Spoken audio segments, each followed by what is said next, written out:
はい。皆さん、こんにちは。お元気でしょうか？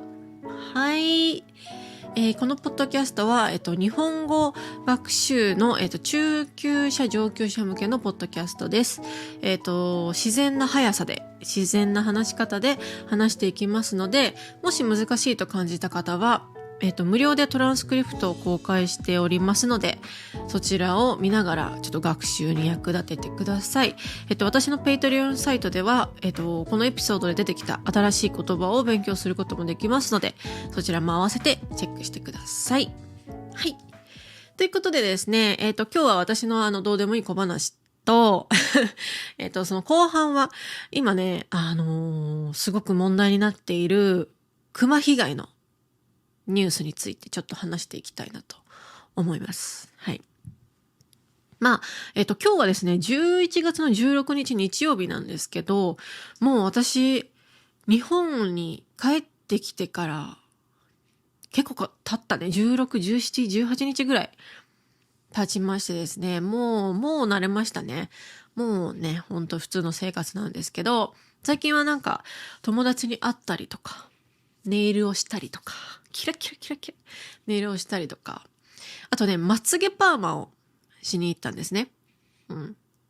で、最近ね、まあちょっと美容の話になるんですけど、最近日本ではこのまつげパーマっていうのがすごく流行っていて、で、なんかね、よくわかんないんだけど、なんか、パリジェンヌみたいな。ちょっとなんでパリジェンヌって言うんだろう、ちょっと調べるね。なんかね、パリジェンヌスタイルと韓国スタイルみたいなのがありまして、パリジェンヌ、なんでパリジェンヌって言うんだろう。まつげパーマのこと松パって言うんだけど、松パのパリジェンヌラッシュリフトっていうのがね、結構今一般的です。でして、なんか、パリジェンヌは専用のセッティング剤でまつげの根元だけを80度立ち上げる施術です。80度。パシーンってね。これがパリジェンヌ。なんでパリジェンヌって言うんだろうな。パリから生まれてんのかな。ちょっとよくわかんないですけど、あとは、韓国風っていうのは韓国風のなんか K-POP アイドル風みたいなのが、なんかまつげを一本一本をなんか束にしてやるみたいなやつなんですよね。で、私は、前ね、パリジェンヌにしたんですよ。なんかパリジェンヌラッシュリフトっていうのをその根元80度上げるみたいなやつにしたら、私結構なんかまつげがちょっと多分長いのか量が多いのかわかんないんですけど、ちょっとだいぶ激しい目になってしまって80度のこのパリジェンヌでバチンって上げたら、あワンピースのイワンコフみたいになっちゃってで、出来上がり見た瞬間、私イワンコフになってるっていう感じになったんですね。で、それが前回の失敗でして、だからもうちょっとパリジェンヌラッシュリフトはやめようと。はい。で、それをお姉さんに言ったんですよ。やってくれる、施術してくれる松パのお姉さんに言って、ちょっと、前回ちょっと、イワンコフになっちゃったとは言わないですけど、ちょっとまつげが上がりすぎちゃって、ちょっと変だったんで、優しめにお願いしますっていうことで。はい。で、なんか、韓国のその束をこう、束感を作るみたいな、なんか、まつげを束にしてこう、ね、やるみたいなやつがあるんですけど、その韓国風のやつでお願いしますみたいな感じで言ったんですけど、なんか全然、普通みたいな。何が違うのみたいな感じの結果になってます、今。はい。まあ、ちょっと見えにくいかもしれないですけど、なんかお目目はパチクリしています、今。パチって感じですね。でも80度には上がってないので、まあ、ギリイワンコフにはならなかったかなっていう。はい。まあ、大体料金は5500円でしたね、今回やった時。まあ、相場それぐらいなのかな。大体1ヶ月周期で、通うっていう感じですね。5500円。はい。まあ、高いか安いかは、まあ、個人の感覚なんですけれども。うん。はい。私は大体この松パは、1ヶ月半に1回ぐらい行くかな。はい。っていう感じです。はい。でね、そう、まつげパーマをした時に、なんかこう、まつげパーマのサロンとか、ネイルサロンって結構一緒になってたりもするんですけど、まあ、ネイルサロン、まつげパーマサロンとか、まあいろいろあるじゃない。エステサロンとか、ヘアサロンとかいろいろな種類があるんですけど、まあヘアサロンは結構喋ったりする。なんか結構賑やかなんですけど、基本的にこのまつげパーマとかネイルサロンってすごい静かなんですよ。まあ、リラクゼーションサロンなわけですから、なんかそんなうるさくないんだよね。ほんとみんな静かにしてる。で、しかも、まつげの時って目閉じるし、こう、寝た状態でやるから、結構爆睡する人もいるんですよね。1時間ぐらいのこの静かなところで、ふかふかなソファーで、なんか、気持ちがいいな、みたいな感じで、大体の人は寝ます。本当に。私はなんか敏感な人間なんであまり寝れないんですけど、でも結構うとうとするんですね。それぐらい静かで、こうリラックスした環境なんですよ。基本的には。はい。で、今回のね、まつげパーマ行った時に、ね、隣の席の人がめちゃめちゃうるさくて、なんか話してるのは何の問題もないんですけど、なんか話してるのレベルを超えたレベルの、大きな声だったんですね。で、なんかちょっと、みたいな。もう何を話してるかもう丸聞こえなの。本当に。全部聞こえてる。はっきりと。で私はこうやってベッドに寝ながら、なんか盛り上がってんな、会話と思って。はい。で、なんかそのお姉さんがなんか、いや、なんかちょっとギャルっぽいお姉さんで、なんか私、マジでなんとかんとかで、みたいな感じで喋ってて、で、なんか話してる内容が、なんか自分の親知らずを抜いた時にどれぐらい痛かったかみたいな。親知らず抜いた話をしてるんだけど、まあ、正直に言うと、1ミリもつまらないのね。全然つまらない話。すいませんね。他人の人のね、別に文句を言いたいわけじゃないんですけれども、やっぱちょっと気になっちゃう。全部聞こえるから。ちょっと気になっちゃう。全部聞こえるからね。でなんか親知らず抜いたんですけど、なんかマジ痛くて、みたいな、ウケる、みたいな。すごい一人で爆笑してるのね。あんまそういう経験ないのよ。まつげサロンとかネイルサロンとかで。で、なんか、その相槌を打ってるのが男性だったの。で、男性が、そうなんですね。へえ、とか、大変ですね。とか、とか。男性は結構声のボリュームを落としてこうやって喋ってたんだけど、だから、珍しいと思って、松パをする人とか、ネイルする人って、男性がこの施術、スタッフさんっていうのはすごく珍しくて、ネイルだと最近男性のスタッフさんもちょいちょい見るんですけど、まつげサロンの男性スタッフは初めて見たんですよね、私。そう。みたいな。多分その施術しているそのスタッフさんが男性で、多分お客さんは、やっぱ、で、ちょっと、男性の方が話しやすいみたいな感じで話盛り上がってんのかなみたいな。で、なんか永遠にその親知らずが痛かったって話を一人で爆笑しながらそのお姉さんはね、喋ってたんですね。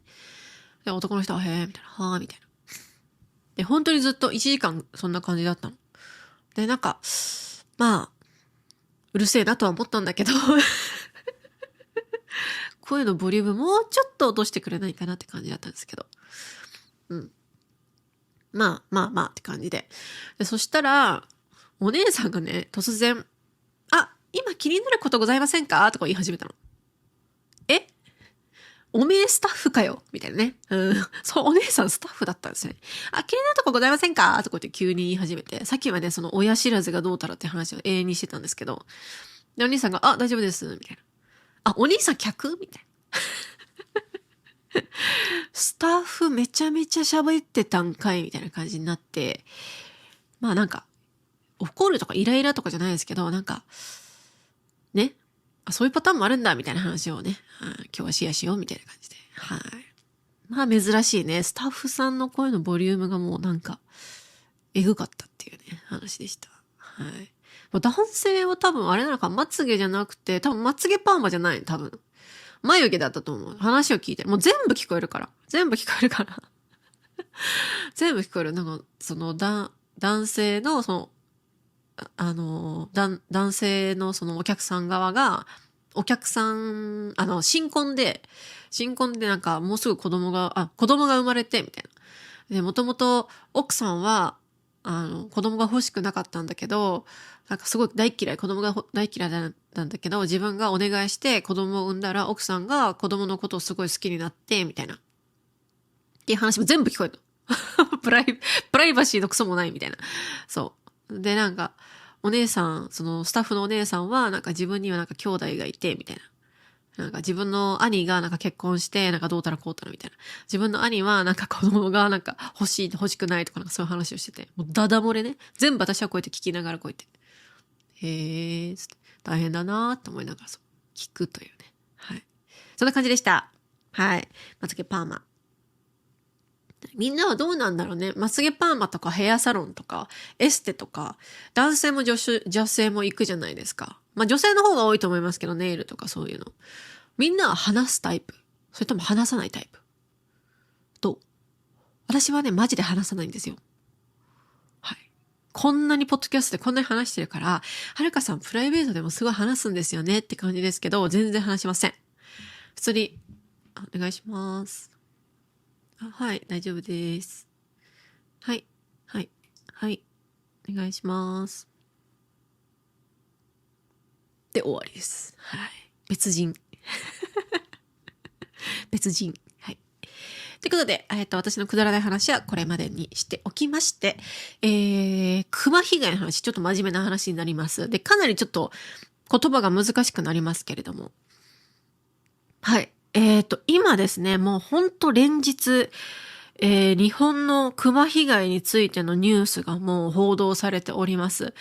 で、コメントでも、はるかさんの地域は熊が出ますか大丈夫ですかとか、レッスンでもなんか熊大丈夫みたいな話を結構されるんですけど、本当にね、今年の熊被害は、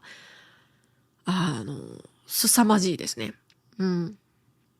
まあ、ここ数年ずっとその、まあ、もともと日本は結構熊がいて、本当に想像以上に熊がいて、私も今回のニュースを調べたときに、北海道だけで4000頭ぐらいいるんだよね、熊が。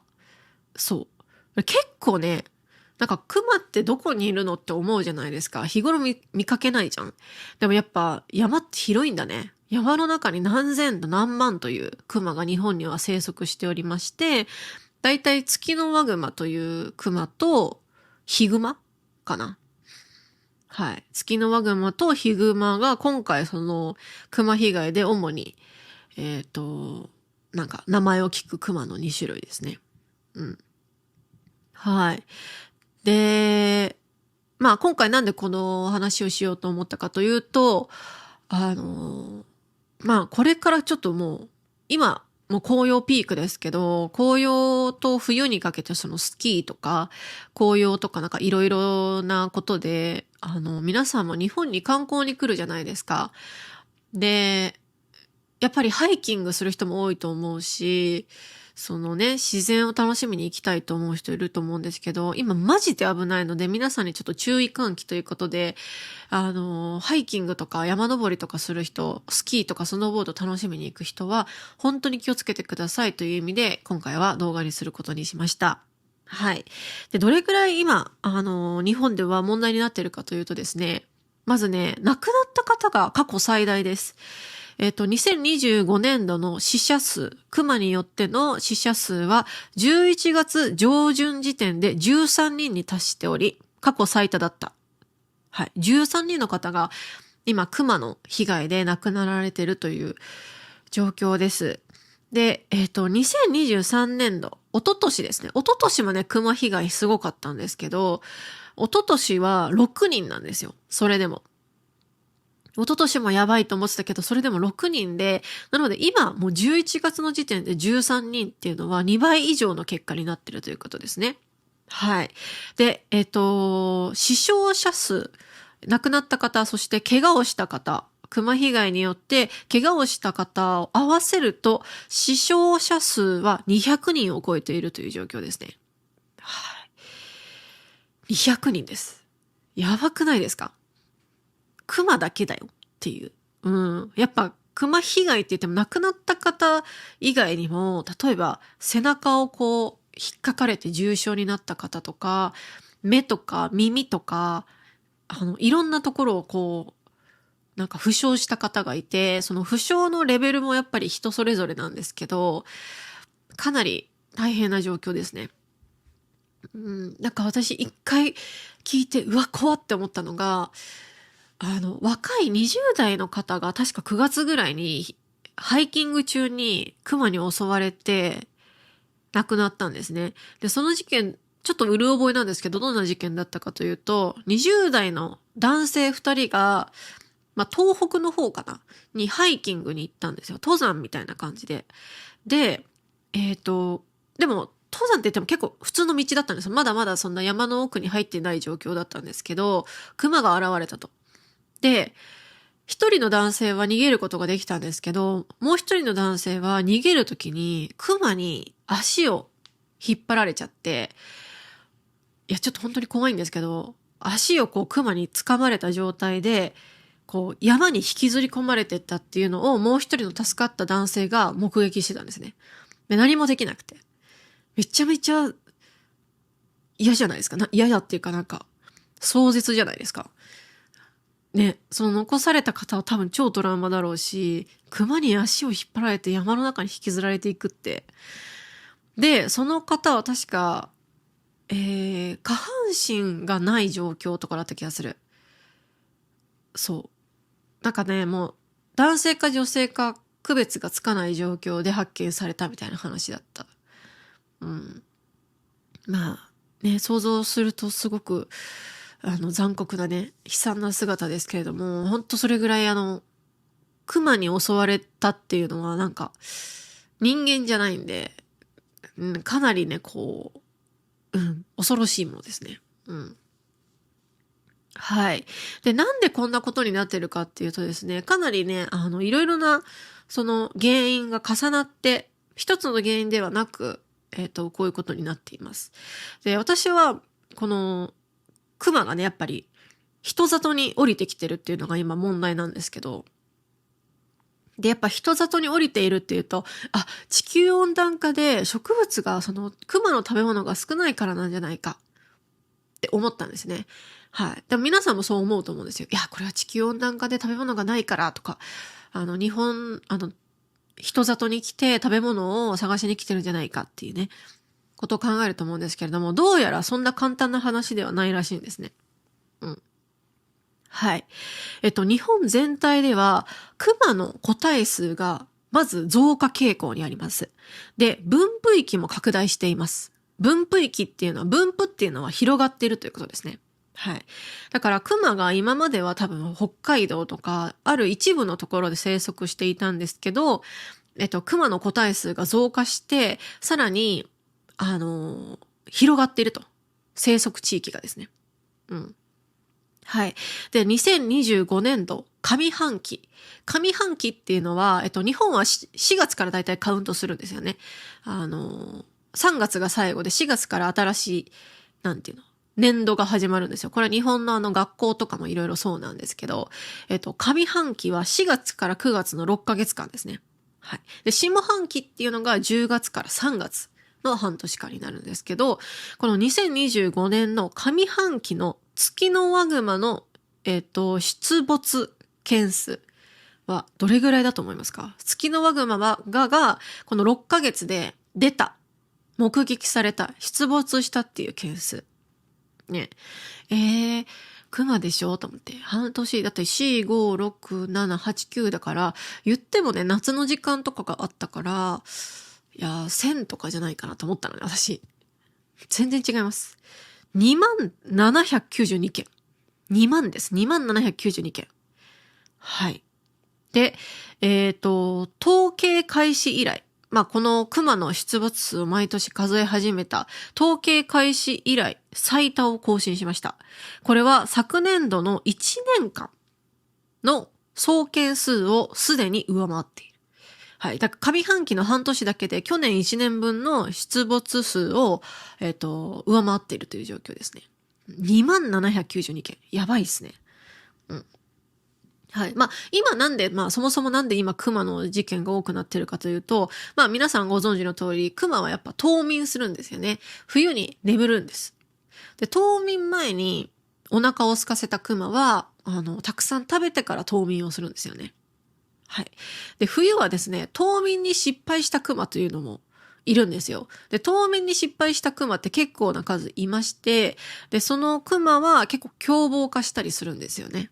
はい。なのでこの秋から冬、春前にかけてが一番多いんですけどね。うん。はい。で、環境省によると、熊類、熊と言われる、熊のいろいろな種類があるんですけど、熊類は34都道府県に、分布している。住んでいるって、広がっているってことですね。34都道府県に分布しており、四国を除いたすべての地域で分布が拡大しているということ。はい。はい。で、熊類とは、北海道に生息するヒグマ、そして本州と四国に生息するツキノワグマ。はい。この2種類ですね。うん。でも九州と沖縄にはいないみたいですね。やっぱ南の方はね、いないらしいですね、熊は。うん。やっぱり、東北や北海道。で、北海道はヒグマっていう熊ですね。はい。うん。ツキノワグマっていうのはなんかここに月みたいな、三日月みたいなこの、なんか模様がある熊ですね。うん。どちらもすごく大きい熊になってます。うん、はい。で、他になんで熊がこんなに広がって、個体数が増えているかという話なんですけれども、原因なんですけれども、いろいろあります。はい。まずですね、狩りの自粛。狩りをしないでくださいっていう。狩りの自粛や駆除の禁止などの保護政策が取られたこと。やっぱ、動物を大切にしましょうということで、今、熊の駆除とかが、一般的に禁止されてるんですね。専門家以外が禁止されているという状況で、その熊の保護政策が取られたことから、これはいいことなんですけれども、この政策が取られたことから、1990年代に熊の数は再び増加し始めました。うん。昔は結構その法律がない時は、なんかバンバン熊を駆除したりとかそういうことをしてたんですよね。他の野生動物もそうですね。鹿とか。はい。イノシシとか。でも今はそういう条例が出て、1990年代から熊がまた増え始めたと。うん。はい。で、その間、はい。その条例が出てから、熊を狩る人とか駆除する人っていう仕事がね、どんどん減ってたんですね。はい。ダメになったからね。やっちゃいけないよってなったから。なので、猟師さんたちが、減少してしまった。なので、熊の駆除ができる人が、いなくなってしまった。減少してしまった。で、結果として熊の駆除が今追いつかないという状況になってしまったんですね。熊は増える。熊を、駆除できる人が減る。はい。熊と戦える人がいないということですね。うん。マタギさんとか言ったりするんですけど、秋田の方でね。はい。マタギの人たちとかがどんどん、高齢化とかもありまして、若い人はなりたくない人も多いので、どんどん減ってるという状況で、今、こういう状況になっちゃってるってことですね。うん。はい。で、あとはですね、人の環境の変化も原因の一つです。かつては農業は、畑ですね。畑とか米とかですね。農業は人が行って、で、番犬代わりに犬も、基本的に放し飼い、外で飼ってる人が多かったですね。柴犬とか秋田犬とかいろいろいますけれども、ただ今はですね、その農業っていうのは機械化が進み。はい。で、高齢化が進んだことによって、その田舎の町っていうのが過疎化が進んだんですね。前に、限界集落という動画をアップしましたけれども、少子高齢化によって、村に人がいなくなったとか、うん。そういう過疎化が進んだこと、高齢化が進んだこと、そして農業の機械化が進んだことによって、元々のその農業地域というのが空き地、空き家が多くなってきて、そこに熊が住み着いたり、出たりするようになった。はい。で、結果的に人里に熊が出始めたという結果になってしまったということですね。はい。結構複雑な原因がありますね。うん。はい。あとはですね、今年は熊の食べ物であるどんぐりなどの木の実が、凶作って言うんですけど、全然取れない。はい。豊作っていうのがたくさん取れる年で、凶作っていうのが、全然取れない。はい。今年は凶作の年なんですね。で、このどんぐりとかの木の実って、この豊作の年と凶作の年っていうのを、なんか、続いていくわけなんですよ。ね。それが自然な、なんかこう流れみたいなんですけれども、このどんぐりの木の実の、環境も異変が起きているということですね。これは、地球温暖化に関係してるんですけれども、地球温暖化によって、どんぐりが、豊作になったり、凶作になったりっていう、そのバランスが少しずつ崩れていった。うん。なんかすごい豊作な年が続いたり、凶作になったりって、なんかそのバランスがちょっと崩れていってしまって、結果的に今、どんぐりがすごく増えてるらしいんですよね。うん。減ってるんじゃなくて増えてるんだって。で、どんぐりっていう木の実なんですけど、それがどんどん増えていったっていう、結果的にそういう状況になって、増えれば増えるほど、やっぱクマも子供を産みやすいんですよね。そう。繁殖しやすくなってきたっていう。うん。で、そのため、クマの出産間隔が短くなる。で、どんどん子供を産むようになった。クマって結構繁殖が難しい生物なんですけど、それが結構簡単になってきたっていうことですね。はい。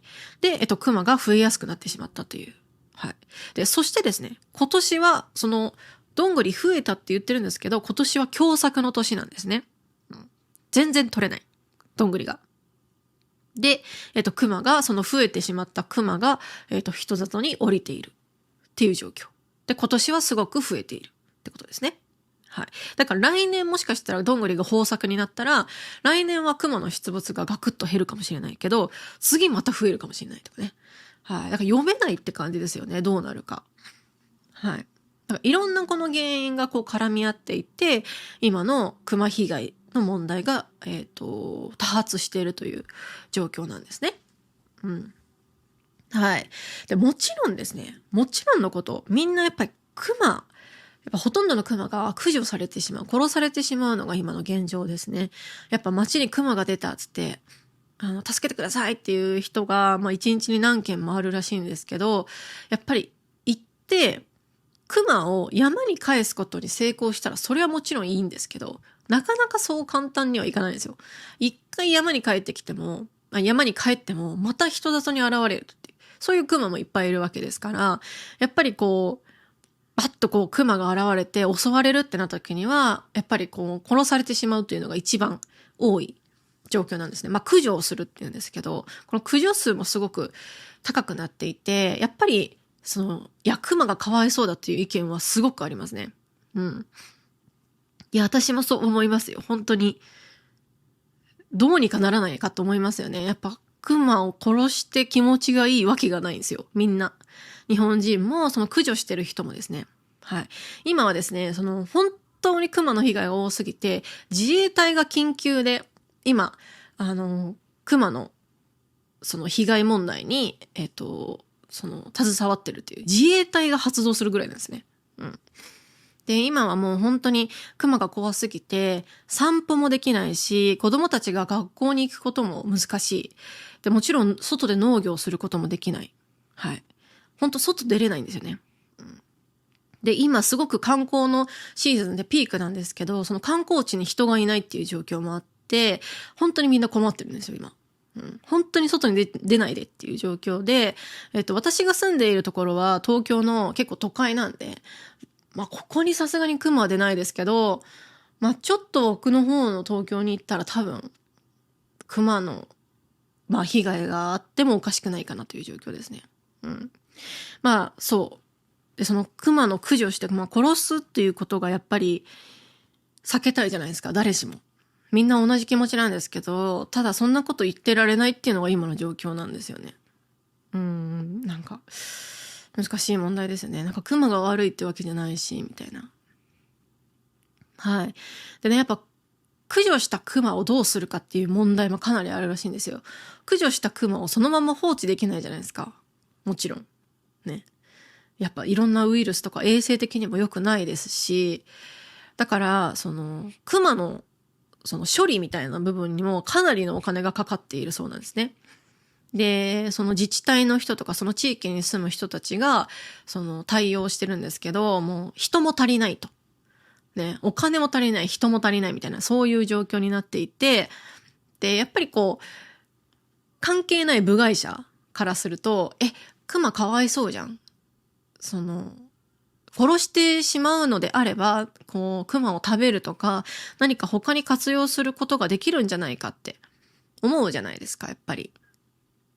で、やっぱりね、でもみんな同じこと思うんですけど、そう簡単なことではないんですよね。熊ってやっぱ食べるにしても、やっぱ命をいただくということが一番ね、その殺してしまった時には一番、いいと思うんですけど、熊食っていうのはやっぱりさばくのがすごく難しくて、簡単に食べられるものじゃないんですよ。で、しかも熊が出たって言って、熊を駆除して、すぐに専門家がさばければいいですけど、新鮮な状況でね。そうじゃないじゃないですか。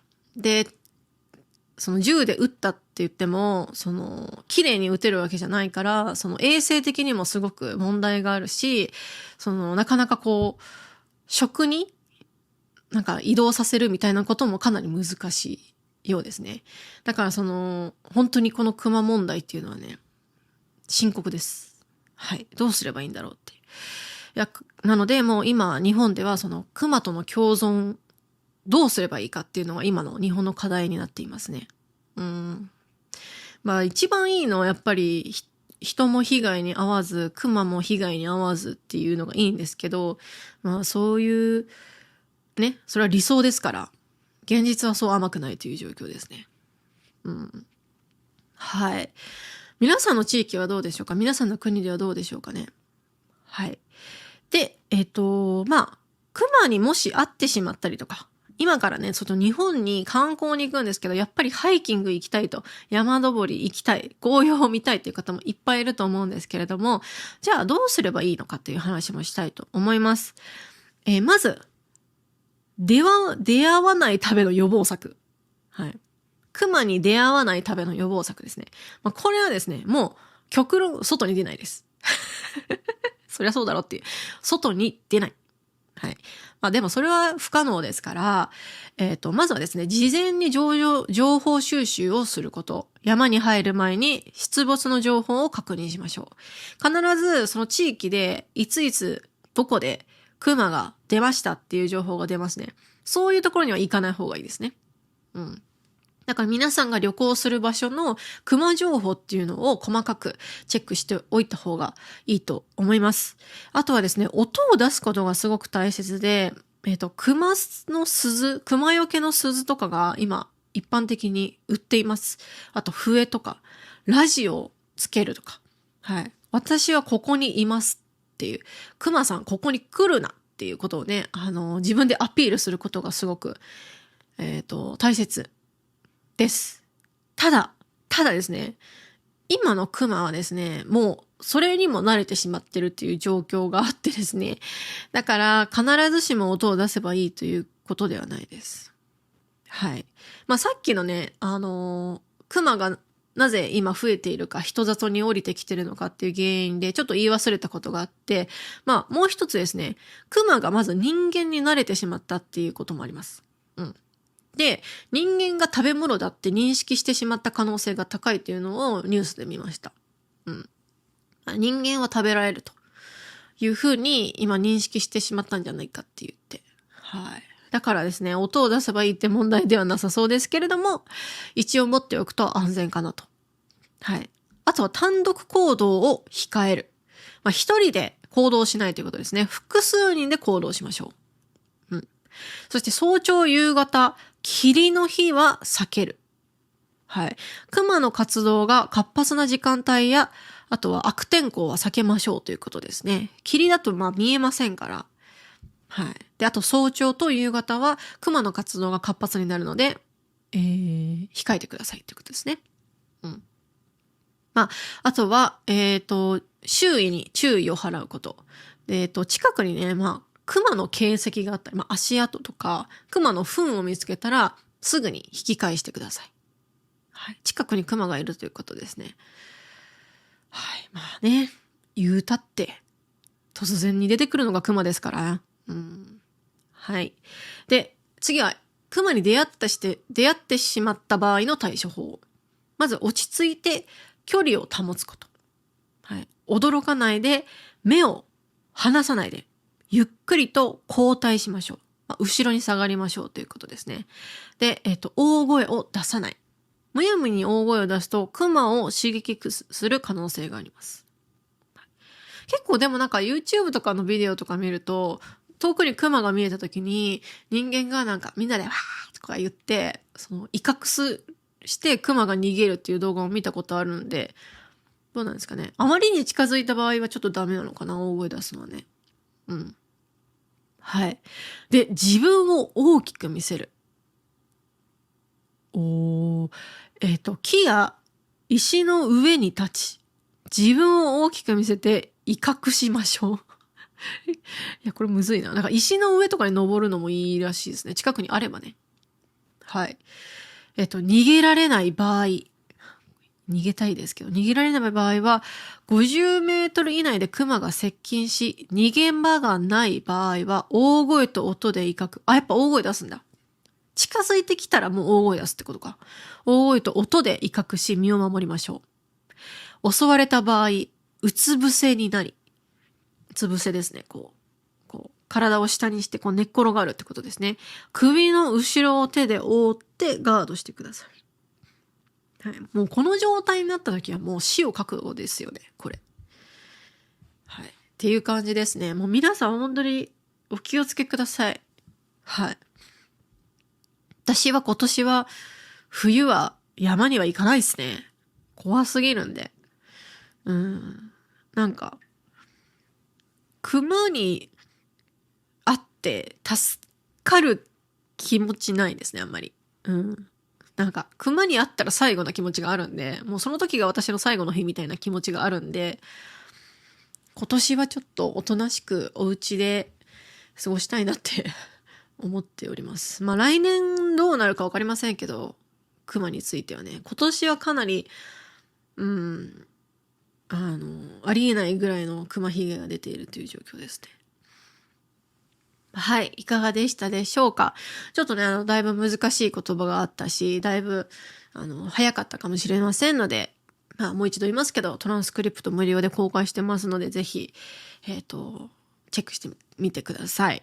はい。ということで、以上。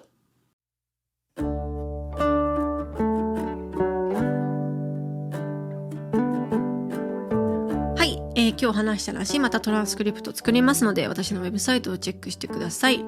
あと、インスタグラム、YouTube、こちらのフォローもお願いいたします。YouTube はメンバーシップを始めました。メンバーシップでは私がただ普通にゲームをプレイするだけです。はい。なんか BGM とか作業用に使ってください。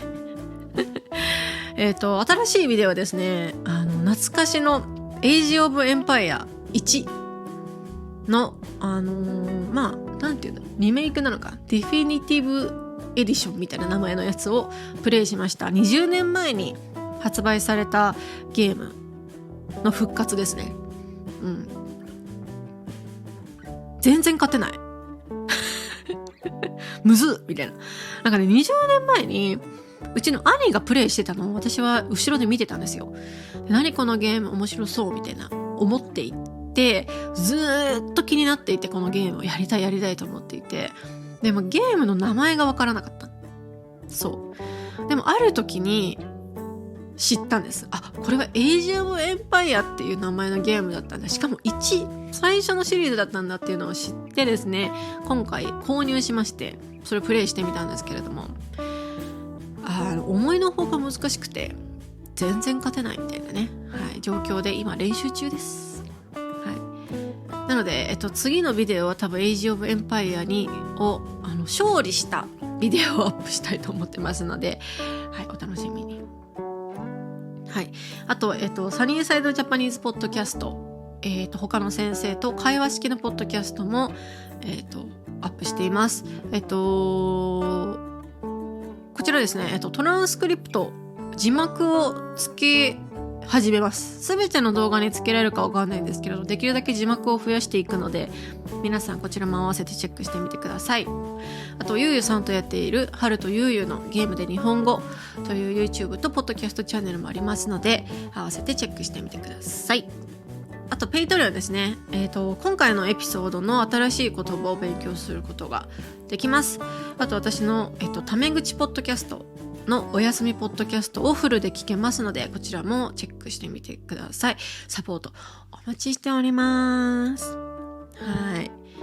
次回はね、ちょっとどんな話したいかちょっとまだ全然決まってないんですけれども、はい。今ね、週2ぐらいでビデオアップしてるんですよ。頑張ってます。結構気づいた最近はるかさんなんか頑張ってるよねって思いました、頑張ってます。はい。あとなんだろうね、なんだったっけなあ、そうだ、プライベートレッスンやってます一応。日本時間になるんですけど、日本時間でちょいちょいやってますので、ぜひ私のウェブサイトから予約できますのでチェックしてみてくださいね。はい。あとシャドーイングコースもお待ちしております。はい。ということで皆様風邪にはお気をつけください。寒くなってまいりました。今年ももう12月に入ります。早い。やり残したことありませんかね。あと1ヶ月ちょっとになりますけれども、2025年残り全力で生きていきましょうということでまた次回、さよなら。